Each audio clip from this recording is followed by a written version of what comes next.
বন্ধুরা, দম্ভ যখন মানুষকে অন্ধ করে দেয় তখন সেই নিজের সবচেয়ে কাছের হীরের টুকরোকেও কাঁচের টুকরো বলে ভুল করে। আজকের কাহিনী এমন এক দাম্ভিক স্বামীর, যে নিজের আধুনিক প্রেমিকার নেশায় বুঁদ হয়ে নিজেরই সরল স্ত্রীকে জনসমক্ষে তুচ্ছতাচ্ছিল্য করতে দ্বিধা করেনি। সেই অপমানের বিষবাণ যখন সীমা ছাড়িয়ে গেল, তখন পরিস্থিতির চাকা এমনভাবে ঘুরল যে সেই অহংকারী পুরুষটিকে নিজের স্ত্রীর চরণতলে আছাড় খেয়ে পড়তে হল। কি এমন ঘটেছিল সেই পরিবারে, যা দেখে উপস্থিত সবাই বিস্ময়ে বিমূঢ় হয়ে গিয়েছিলেন? অনন্যার সেই নীরব লড়াই আর চরম ত্যাগের আখ্যান জানতে ভিডিওটি একদম শেষ অবধি মনোযোগ দিয়ে শুনুন। শহরের প্রাণকেন্দ্রে মাথা উঁচু করে দাঁড়িয়েছিল আদিত্য প্যালেস। ধবধবে সাদা পাথরের সেই কারুকার্য খচিত অট্টালিকাটি আভিজাত্যের প্রতীক হলেও তার অন্দরে অনন্যার জীবন ছিল ধূসর ও বর্ণহীন। সে ছিল সেই ঘরের গৃহবধূ, আদিত্যের অর্ধাঙ্গিনী, অথচ তার অস্তিত্ব ছিল বিনা পয়সার এক পরিচারিকার চেয়েও নগণ্য। ঘড়িতে তখন সন্ধে 7টা। উনুনের তাপে রান্নাঘরটা নরক কুণ্ড হয়ে উঠেছিল। অনন্যা আগুনের সামনে দাঁড়িয়ে ঘামছিল। তার সাধারণ সুতির শাড়ির আঁচলটি কোমরে শক্ত করে বাঁধা। আজ সে অত্যন্ত নিষ্ঠা নিয়ে রান্না করছিল। কড়াই পনির, সুগন্ধি বাসমতি চালের পোলাও আর মালাই কোপ্তা। তার স্বামী আদিত্য আজ বিশেষ এক অতিথিকে নিয়ে বাড়িতে নৈশভোজ করবে। অনন্যা জানত সেই অতিথিটি কে, তবু স্বামীর সম্মান রক্ষায় সে কোনো ত্রুটি রাখতে চায়নি। এমন সময় তার শাশুড়ি গায়ত্রী দেবীর তীক্ষ্ণ স্বর কানে এলো। ওরে পোড়া কপালি, তোর হাত কি আর চলবে না? আমার ছেলে অফিস থেকে শান্ত হয়ে ফিরছে, সাথে রিয়া মাও আসছে। পরিবেশনে যেন কোনো খামতি না থাকে, নইলে তোর একদিন কি আমার একদিন। জানি না আমার ছেলেটা কোন জন্মে কি পাপ করেছিল যে তার বাবা এই গেঁয়ু আপদটাকে আমাদের হীরের টুকরো ছেলের গলায় ঝুলিয়ে দিয়ে গেলেন। অনন্যা নীরবে মাথা নিচু করল। নোনা জল চোখে উকি দিলেও শাড়ির খুঁটে তা মুছে নিয়ে ক্ষীণ স্বরে বলল, জি মা, সব প্রায় শেষ করে এনেছি। গায়ত্রী দেবী বিরক্তিভরে মুখ ঘুরিয়ে চলে গেলেন। রাত 8টা নাগাদ গেটের সামনে একটি নামী গাড়ির হর্ন শোনা গেল। অনন্যার হৃৎপিণ্ড যেন থমকে যেতে চাইল। আদিত্য ঘরে ঢুকেছে। আদিত্য ছিল অত্যন্ত সুপুরুষ এবং বিলেত ফেরত ব্যবসায়ী, কিন্তু তার আভিজাত্যের আড়ালে ছিল পর্বত প্রমাণ অহংকার। ড্রয়িং রুমে তার সাথে প্রবেশ করল রিয়া। আধুনিক পোশাক, চড়া মেকআপ আর উদ্ধত হাঁটাচলা। আদিত্যের দুচোখে রিয়ার জন্য যে মুগ্ধতা ছিল তা অনন্যার ভাগ্যে কোনো দিন জোটেনি। আদিত্যের স্বর্গীয় পিতা মরার আগে কথা নিয়েছিলেন যে তার পরম বন্ধুর অনাথা কন্যা অনন্যাকে আদিত্য পত্নী হিসেবে গ্রহণ করবে। পিতার সেই শেষ নির্দেশ পালন করতে গিয়েই অনন্যাকে বিয়ে করতে বাধ্য হয়েছিল আদিত্য, কিন্তু হৃদয়ে তাকে ঠাঁই দেয়নি কখনো। খাবার টেবিল ধোপদরস্ত করে সাজানো হয়েছিল। গায়ত্রী দেবী রিয়াকে এমন আপ্যায়ন করলেন যেন সে স্বর্গের অপ্সরা। স্নেহের আতিশয্যে রিয়ার পিঠে হাত বুলিয়ে বললেন, এসো মা, বসো, তোমার অপেক্ষায় আদিত্য উন্মুখ হয়েছিল। রিয়া কৃত্রিম ললিত হাসিতে বলল, থ্যাংক ইউ আন্টি। আদিত্য বলছিল ওর বাড়ির কুক নাকি দুর্দান্ত রান্না করে, তাই না করতে পারলাম না। আদিত্য দর্পের সাথে চেয়ারে বসে হাসল। আরে রিয়া, রাঁধুনি ভালো হতে পারে, কিন্তু সে আমার যোগ্য নয়। এই অনন্যা, কোথায় মরলি? খাবারগুলো টেবিলে সাজা। তার বজ্র কণ্ঠ পুরো ঘরকে কাঁপিয়ে দিল। অনন্যা কম্পিত হাতে ট্রে নিয়ে ডাইনিং রুমে হাজির হল।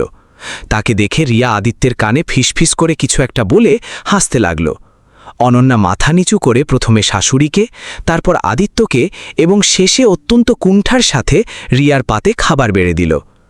রিয়া 1 চামচ কোপ্তা মুখে দিয়েই মুখভঙ্গি কুৎসিত করে থালায় ফেলে দিল। ছি আদিত্য, এটা কি দিয়েছ? এত তেল আর ঝাল, আমার তো স্কিন অ্যালার্জি হয়ে যাবে।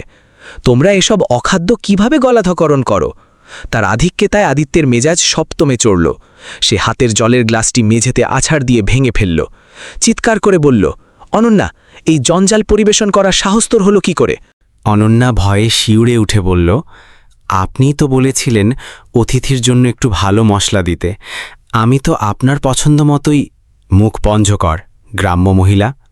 আদিত্য আসন ছেড়ে গর্জে উঠল, তোর বিদ্যেতে ওই ডাল ভাত অবধি। যখনই কিছু করিস তেল মশলার বন্যায় ডুবিয়ে দিস। রিয়া এমএনসিতে কাজ করে, ও হাই প্রোফাইল ডায়েট মেনে চলে, আর তুই তো শুধু রুটি বেলতে শিখেছিস। বুদ্ধিশুদ্ধি বলতে তো কিছু নেই তোর মাথায়। অনন্যার চোখের বাঁধ ভেঙে গেল। সে করজোড়ে দাঁড়িয়ে বলল, আমায় ক্ষমা করুন, আমি এক্ষুনি রিয়ার জন্য হালকা কিছু তৈরি করে আনছি। রিয়া দাম্ভিক স্বরে বাধা দিয়ে বলল, থাক, তোমার হাতের ছোঁয়া কিছু আমি আর খেতে চাই না। জানি না হাত ঠিকমতো পরিষ্কার করো কিনা। আদিত্য, এই আয়া টাইপ মহিলার সাথে তুমি এক ছাদের তলায় থাকো কিভাবে? না আছে ড্রেসিং সেন্স, না কথা বলার ম্যানার। ওকে দেখলেই আমার পিত্তি জ্বলে যায়। অনন্যার হৃদয় প্রতিটি কথা তীরের মতো বিঁধছিল। তার নিজের বাড়িতেই এক বাইরের মহিলার সামনে তার স্বামী তাকে অপমান করছে। গায়ত্রী দেবী এতক্ষণ দৃশ্যটি উপভোগ করছিলেন, এবার তিনি ফোড়ন কাটলেন। আরে রিয়ামা, ওকে পাত্তা দিও না। ও তো আমাদের বাড়ির এক অচল আধলি। আমার স্বামীর দয়ার দান হিসেবে এই বাড়িতেও ঠাঁই পেয়েছে, নইলে এর চেহারা আর যোগ্যতায় তো আমাদের দরজায় ঝাড়ুদার হওয়ার মতোও নয়। তুমি বরং বাইরে থেকে কিছু অর্ডার করো। আদিত্য অনন্যার একদম কাছে এসে তার চোখের দিকে তাকিয়ে ঘৃণা ভরে বলল, শুনে রাখো অনন্যা, তুমি এই বাড়িতে আছো শুধু আমার বাবার ভিক্ষার খাতিরে। আমার জীবনে বা এই টেবিলে তোমার কোনো স্থান নেই। আমার প্রকৃত সঙ্গিনী হওয়ার যোগ্য শুধু রিয়া। তুমি স্রেফ একজন ঝি। আর যদি সেই তকমা নিয়ে থাকতে হয় তবে মুখ বুজে থাকো। এখন আমার চোখের সামনে থেকে দূর হও। অনন্যার বুক ফেটে কান্না আসছিল। সে আর এক মুহূর্তও সেখানে স্থির থাকতে পারল না। দ্রুত পায়ে রান্নাঘরে গিয়ে মেঝের ওপর বসে হু হু করে কেঁদে উঠল। ড্রয়িং রুম থেকে তখন আদিত্য আর রিয়ার হাসির শব্দ ভেসে আসছিল। আদিত্য তখন রিয়ার জন্য দামি পিৎজা অর্ডার দিতে ব্যস্ত। রান্নাঘরের সেই নিরিবিলি কোণে বসে অনন্যা ভাবছিল, সে তো কোনোদিন বিলাসিতা চায়নি। অনাথ জীবনে একটু ভালোবাসা আর সম্মানের আশায় সে এই সংসারে পা রেখেছিল, কিন্তু প্রতি পদে তার জুটেছে শুধু লাঞ্ছনা আর ভর্ৎসনা। হে বিধাতা! অনন্যা আকাশপানে তাকিয়ে কাঁপা স্বরে বলল, অভাব আর স্বল্প শিক্ষা কি এতটাই বড় অপরাধ যে মানুষ হিসেবে একটু সম্মানও পাব না? এই অচল আধুলির অভিশাপ আর কতকাল বইতে হবে আমাকে? বাইরে তখন আদিত্য ও রিয়া আমোদ প্রমোদে মত্ত। কিন্তু ভাগ্যের চাকা অত্যন্ত নিষ্ঠুর। যে সময় আজ কাউকে সাফল্যের চূড়ায় বসিয়ে দম্ভ দেয়, সেই সময় মুহূর্তের ব্যবধানে তাকে পথের ধুলোয় নামিয়ে আনতে পারে। অনন্যার চোখের জল শুকানোর আগেই আদিত্য প্যালেসে বিনা মেঘে বজ্রপাত হল। পরদিন সকালে আদিত্য যখন প্রাতরাশের টেবিলে বসে নিজের পুরনো দর্প দেখাচ্ছিল, তখন অনন্যা নিঃশব্দে তাকে চা দিচ্ছিল। আদিত্য তাকে ফিরে দেখাটাও প্রয়োজন মনে করেনি। ঠিক তখনই আদিত্যের মুঠোফোনটি বেজে উঠল। কলটি ছিল তার বিশ্বস্ত চার্টার্ড অ্যাকাউন্টেন্ট মিস্টার সেনের। আদিত্য ফোন ধরে বলল, হ্যাঁ সেন সাহেব, টেন্ডারটা কনফার্ম হয়েছে তো? কিন্তু ওপারের খবর শুনে আদিত্যের হাত থেকে চায়ের কাপটি মেঝেতে পড়ে চূর্ণ বিচূর্ণ হয়ে গেল। কি আবল তাবল বলছেন সেন সাহেব? এসব হতে পারে না, আপনি নিশ্চয়ই ভুল করছেন। আদিত্যের কণ্ঠস্বরে এক আতঙ্কের কাঁপন ছিল। মিস্টার সিন কান্নাকাটি করে জানালেন, স্যার, সর্বনাশ হয়ে গেছে। আপনার পার্টনার রাজেশবাবু কোম্পানির সব মূলধন, পুরো 20 কোটি টাকা নিয়ে রাতের অন্ধকারে দেশ ছেড়ে পালিয়েছে। সে সমস্ত আদি নথি সরিয়ে ফেলেছে এবং কোম্পানির নামে জাল সই করে কয়েক কোটি টাকার ঋণ নিয়েছে। ব্যাংক খবর পেয়ে সব অ্যাকাউন্ট সিজ করে দিয়েছে। পুলিশ আর রিকভারি এজেন্টরা যে কোনো সময় আপনার দোরগোড়ায় পৌঁছে যাবে স্যার। আদিত্যের হাত থেকে ফোনটি খসে পড়ল। তার পায়ের তলা থেকে যেন মাটি সরে গেছে। তিল তিল করে গড়া সাম্রাজ্য এক নিমেষে তাসের ঘরের মতো ভেঙে পড়ল।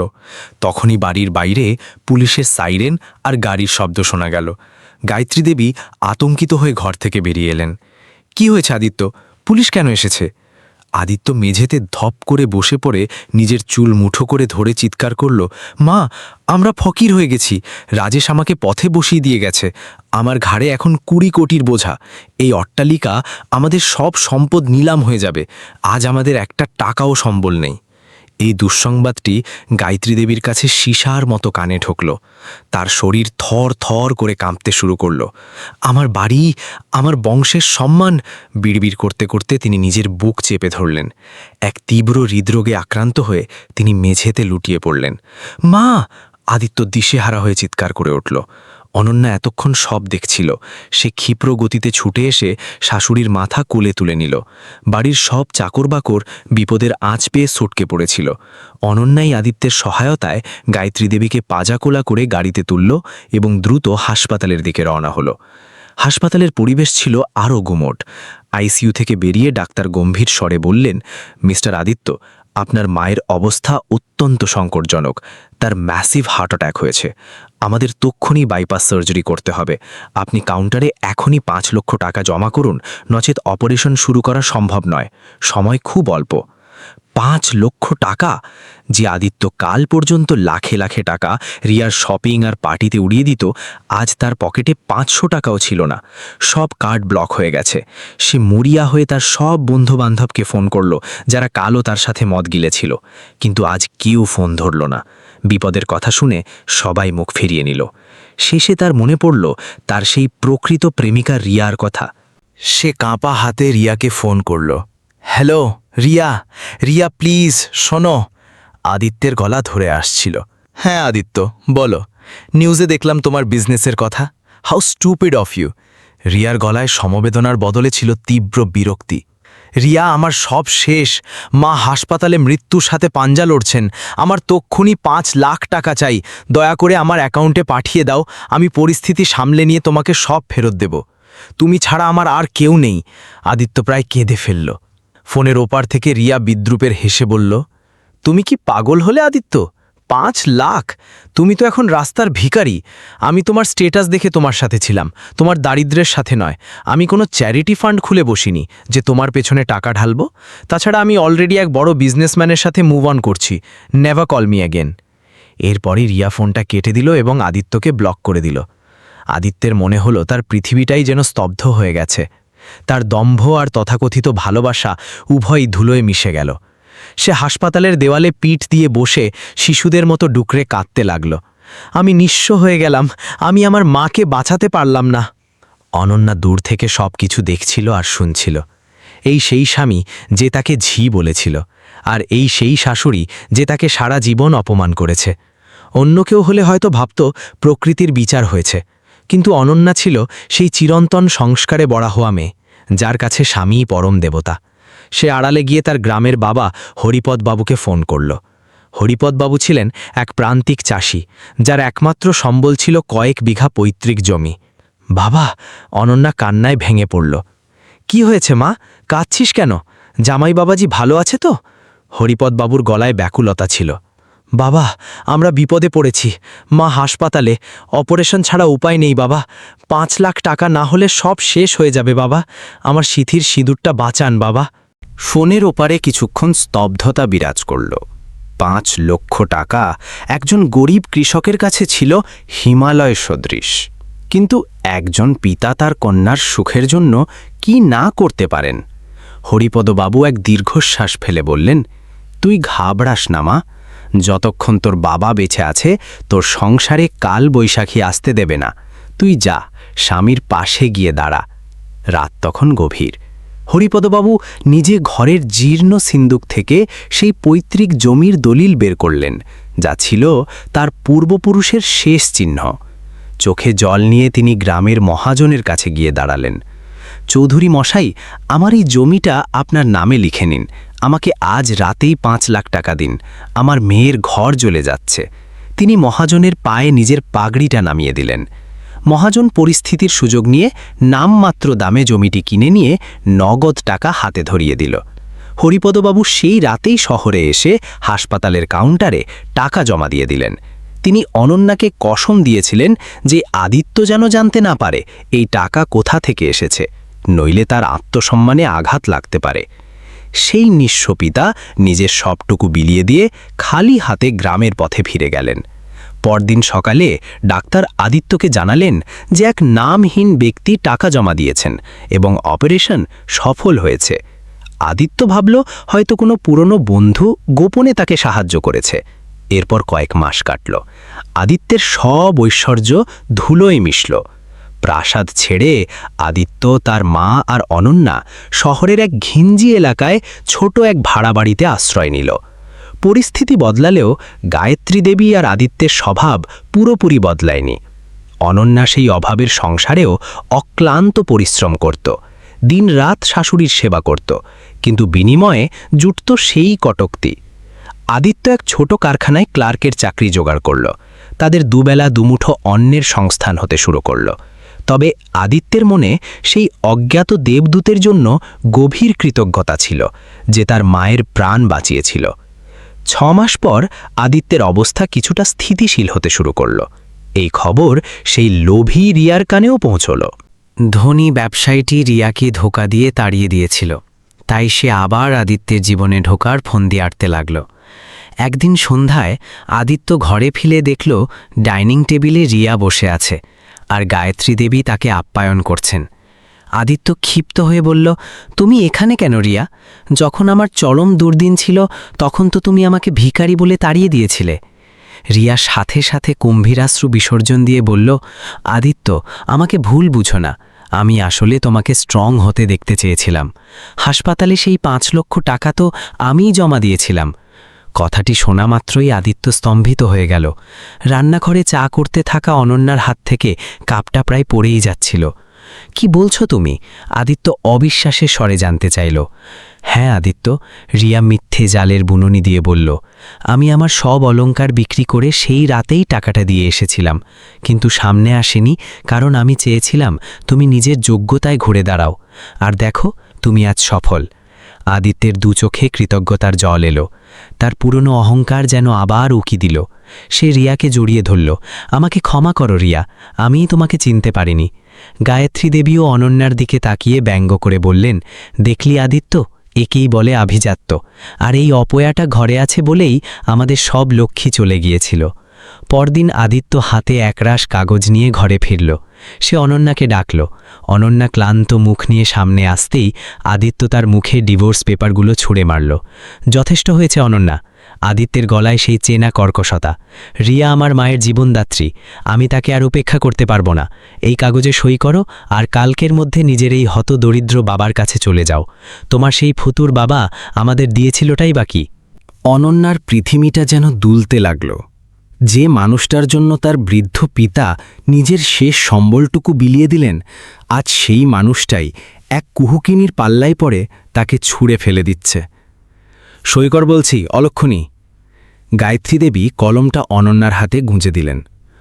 অনন্যার চোখ দিয়ে অঝরে জল পড়ছিল, কিন্তু সে তার বাবাকে দেওয়া সেই কসমের কথা ভাবছিল।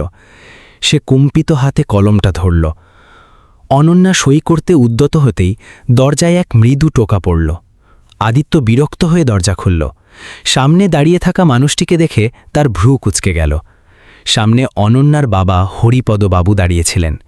কিন্তু এই মানুষটা তো সেই গর্বিত কৃষক ছিলেন না। তার পরনে ছেঁড়া ময়লা পাঞ্জাবি, পায়ে চটি নেই, হাতে ইটের দাগ আর মুখে বার্ধক্যের ছাপ। জমি বিক্রির পর তিনি কুলির কাজ শুরু করেছিলেন। বাবার এই করুণ অবস্থা দেখে অনন্যা চিৎকার করে কেঁদে হরিপদ বাবুর পায়ে লুটিয়ে পড়ল। বাবা, এ কি হাল হয়েছে আপনার? আদিত্য ঘৃণাভরে মুখ ফিরিয়ে নিল। রিয়া পেছন থেকে ফোঁস করে উঠল, ও গড আদিত্যা, এই নোংরা লোকটা আবার কে? তোমার বাড়িতে কি মিউজিয়াম খুলেছ? হরিপদবাবু হাত জোর করে বললেন, আমি অনন্যার বাবা, মেয়েকে অনেকদিন দেখিনি, তাই একটু খবর নিতে এলাম। গায়ত্রী দেবী চেঁচিয়ে বললেন, এসেছ যখন আপদটাকেও সাথে করে নিয়ে যাও, আমরা আজই ওকে বের করে দিচ্ছি। আদিত্য রিয়াকে বিয়ে করছে, কারণ রিয়া আমার প্রাণ বাঁচিয়েছে, তোমার এই মূর্খ মেয়ে নয়। হরিপদবাবুর চোখে জল এলো। তিনি আদিত্যের দিকে তাকালেন। জামাই বাবাজি, আমার মেয়েকে ত্যাগ করবেন না, ও আপনাকে ছাড়া অনাথ হয়ে যাবে। চুপ করুন বুড়ো, আপনার মেয়ের কোনো যোগ্যতা নেই এখানে থাকার। রিয়া আমার জন্য 5 লাখ টাকা খরচ করেছে, আপনি কি করেছেন? এখান থেকে বিদায় হন। সে হরিপদবাবুকে ধাক্কা দিতে যেতেই তার ঝুলিটা মেঝেতে পড়ে যায় এবং তার ভেতর থেকে কিছু পুরনো ন্যাকড়া আর একটি প্লাস্টিক ফাইল বেরিয়ে আসে। সেই ফাইল থেকে 2টি কাগজ উড়ে এসে আদিত্যের পায়ের কাছে পড়ল। আদিত্য বিরক্ত হয়ে কাগজগুলো হাতে নিল, যেন ছিঁড়ে ফেলে দিতে পারে। কিন্তু প্রথম কাগজটির দিকে নজর পড়তেই তার পুরো শরীর বরফ হয়ে গেল। সেটি ছিল হাসপাতালের সেই অরিজিনাল রসিদ, যাতে পরিষ্কার অক্ষরে লেখা ছিল প্রদানকারীর নাম হরিপদ। আদিত্য থরথর করে কাঁপতে কাঁপতে দ্বিতীয় কাগজটি দেখল। সেটি ছিল জমির বিক্রয়নামা, যাতে সেই হাসপাতালের রাতের তারিখ দেওয়া ছিল। সেখানে লেখা ছিল, আমি হরিপদ আমার পৈতৃক জমি অনন্যার সংসারের জন্য বিক্রি করছি। পুরো ঘর এক নিস্তব্ধ মহাশ্মশানে পরিণত হল। আদিত্যের 2 চোখ ফেটে যেন আগুন বেরোচ্ছিল। সে হরিপদ বাবুর দিকে তাকিয়ে অস্ফুটে বলল, বাবা, এসব কি? অনন্যা তড়িতে এগিয়ে এসে কাগজগুলো কেড়ে নিতে চাইল। না বাবা, আপনি তো কথা দিয়েছিলেন, বলবেন না। হরিপদবাবু মেঝের ওপর বসে পড়ে কাঁদতে কাঁদতে বললেন, আমাকে মার্জনা করো জামাই বাবাজি। অনন্যা আমাকে দিব্যি দিয়েছিল, যাতে আপনার সম্মান না যায়। এই জমি আমার আত্মার সমান ছিল, কিন্তু আমার মেয়ের সিঁধির সিঁদুরের চেয়ে বড় তো ছিল না। এই ধ্রুব সত্যটি শোনা মাত্র গায়ত্রী দেবীর পায়ের নিচ থেকে মাটি সরে গেল। তিনি দেওয়াল ধরে বসে পড়লেন। এবার আদিত্য রিয়ার দিকে ফিরল। রিয়ার কপালে ঘাম জমেছে এবং সে পালানোর পথ খুঁজছিল। তুমি দিয়েছিলে 5 লাখ। আদিত্য বাঘের মতো হুঙ্কার দিয়ে উঠল। বিক্রম, আদিত্য, ওটা। রিয়া তোতলাতে লাগল। আদিত্য তার চুলের মুঠি ধরে হেঁচড়াতে হেঁচড়াতে দরজার কাছে নিয়ে গেল। আমার শ্বশুর নিজের হাড় মাংস জল করে আমার মায়ের জীবন বাঁচিয়েছেন, আর তুই সেই টাকার উপর ভাগ বসাচ্ছিলি? বের হ আমার ঘর থেকে। যদি আর কোনোদিন তোর ছায়া দেখি তবে তোকে শেষ করে দেব। সে রিয়াকে আছাড় দিয়ে ঘর থেকে বের করে দিল। দরজা বন্ধ করে আদিত্য যখন পেছন ফিরল, তার সমস্ত দম্ভ ধুলোয় মিশে গেছে। সে হামাগুড়ি দিয়ে হরিপদবাবুর কাছে গেল এবং তার সেই ধুলোমাখা ক্ষতবিক্ষত পায়ের ওপর মাথা রেখে ডুকরে কেঁদে উঠল। আমাকে ক্ষমা করে দিন বাবা, আমি টাকার অহংকারে অন্ধ হয়ে হিরে চিনে নিতে ভুল করেছিলাম। যাকে আমি গ্রাম্য অশিক্ষিত বলেছি, তিনি আজ নিজের রক্ত দিয়ে আমাকে বাঁচিয়ে রাখলেন। আমি মহাপাপী বাবা। গায়ত্রী দেবীও কাঁদতে কাঁদতে অনন্যার পা ধরে ফেললেন। আমাকে ক্ষমা কর মা, আমি তোকে অচল আধুলি বলতাম, কিন্তু তুই তো সেই পরশ মাথর যে এই ঘোর বিপদেও আমাদের ঘরকে আঁকড়ে ধরে রেখেছিস। আসল মূল্যহীন তো আমরা ছিলাম, যারা তোর ত্যাগ বুঝতে পারিনি। আদিত্য উঠে দাঁড়িয়ে অনন্যার সামনে হাত জোর করল। অনন্যা, আমি তোমার স্বামীর যোগ্য নই। আমি তোমাকে শুধু চোখের জল দিয়েছি, তবুও তুমি আমাকে ডুবতে দিলে না। যদি তুমি আজ আমায় ছেড়ে চলে যেতে চাও, আমি আটকাব না, কারণ তোমার মতো দেবীকে ধরে রাখার সাহস আমার নেই। অশ্রুসজল চোখে মৃদু হেসে সেই ডিভোর্স পেপারগুলো কুচি কুচি করে ছিঁড়ে বাতাসে উড়িয়ে দিল। স্বামী স্ত্রীর বাঁধন কাগজের দলিলে হয় না গো, সে ভিজে গলায় বলল। আমার বাবা আমায় এই বাড়িতে সম্মান দিয়ে পাঠিয়েছেন। মেঘ যখন সূর্যকে ঢেকে দেয় তখন ছায়া সরে যায় না। আমি আপনার ঘর ছেড়ে কোথাও যাব না। আদিত্য অনন্যাকে বুকে জড়িয়ে ধরল। হরিপদ বাবুর চোখে তখন সুখের অশ্রু। তিনি দেখলেন তার মেয়ের সংসার আবার পূর্ণতা পেয়েছে। সেই দিনের পর থেকে আদিত্য নিজেকে সম্পূর্ণ বদলে ফেলল। সে নিজের মেহনত দিয়ে শুধু তার ব্যবসা ফিরিয়ে আনল না, বরং সবার আগে হরিপদ বাবুর সেই পৈতৃক জমি উদ্ধার করে তাকে পূর্ণ সম্মানের সাথে নিজের কাছে নিয়ে এলো। আর অনন্যা, যে এককালে অবহেলিত ছিল, আজ সেই ছিল এই সংসারের আলোকবর্তিকা এবং আদিত্যের জীবনের ধ্রুবতারা। সুধী দর্শক, অনন্যার এই অনন্য ত্যাগের কাহিনী আপনাদের কেমন লেগেছে? অনন্যা কি আদিত্যকে ক্ষমা করে ঠিক করেছে, নাকি তার নিজের পথে হাঁটা উচিত ছিল? আপনাদের মূল্যবান মতামত কমেন্টে অবশ্যই জানান। যদি এই কাহিনীটি আপনাদের হৃৎস্পন্দন স্পর্শ করে থাকে, তবে ভিডিওটিতে একটি লাইক দেবেন এবং প্রিয়জনদের সাথে শেয়ার করবেন। এমনই সব জীবনধর্মী ও অনুপ্রেরণামূলক গল্পের জন্য আপনাদের প্রিয় চ্যানেলটি এখনই সাবস্ক্রাইব করুন। এতক্ষণ আমাদের সাথে থাকার জন্য আন্তরিক ধন্যবাদ।